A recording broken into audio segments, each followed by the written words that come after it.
Questions now, and my first question is going to be, are you robbing liquor stores? How do you respond? Well, what we have to look at is the difference between the issuer and the user of anything. So I'm going to use an example of subway tokens. Am I dating myself? How long has it been since the city had subway tokens? At least a decade. That's when I used to live here, when I was at Bankers Trust. So did everybody remember how subway tokens worked? Yes, okay. And so if you go down to the train station and you bring somebody to New York, they say, oh, I see how it works. First, they collect the tokens and then they sell them. And I go, yeah, I know it looks like that, but no, really, they sell them first and then they collect them. Well, how do you know that? They're just going around and around. Well, you know that they're the issuer of the subway token where they sell them first and then they collect them. And if you look at the city, the city can't collect its tokens until after it gets them out there. The issuer of anything can't collect anything until after it gets it out there. The rest of us, we can't use tokens until we have to buy them first, get them, exchange dollars for tokens before we can spend them. The city has to exchange tokens for dollars before they can collect them. Okay? Likewise, with the U.S. dollar, the U.S. government is the issuer of the U.S. dollar in this sense. Now, I know there are all these definitions floating around.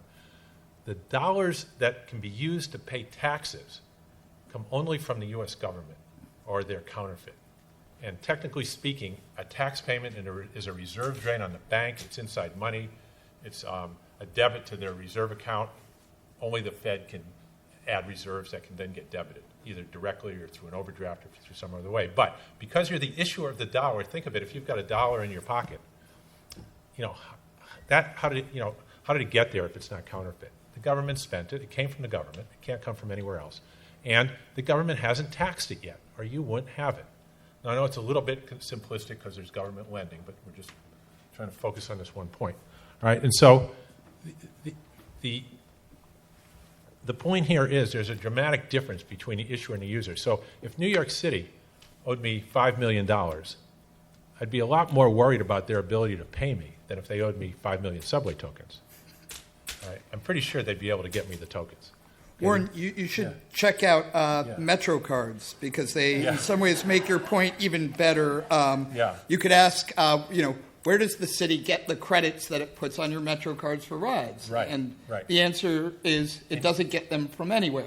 Right. And you've got to get credits before you can ride. Right. But the subway system doesn't need to obtain the credits from anybody. Right. But neither can they debit your credits until after they've given them to you. So the user has to get the thing first before he can use it. That's all of us with dollars. That's the states, the corporations, individuals. We all have to get dollars to be able to spend or our checks bounce, exactly like Professor Murphy was saying. The government, on the other hand, is in the opposite position. It has to spend them first or lend them first before it can collect them. And the way they say it inside, the insiders say it, is you can't have a reserve drain without a reserve add. And in the old days, before all the excess reserves were there, when the Treasury was borrowing, the Fed was in doing repos. They got to add the reserves before they can subtract them. You got to spend first before you can collect. It's just point of logic. Bob, what do you? Do you want to respond to that? A lot of Austrians would say that government spending is disastrous, but Warren's making the point that the government needs to spend for dollars to enter the system. Well, I'm not. Well, sorry. Okay. I'm saying it can't collect them until after it spends them. Right, it cannot collect them until after it spends them. And that's the difference. That's why a household gets in trouble, because they have to collect first before they can spend. The U.S. can't be in that position with a floating exchange rate currency. Now, on a gold standard, which was the context of the original Austrian writings, yes.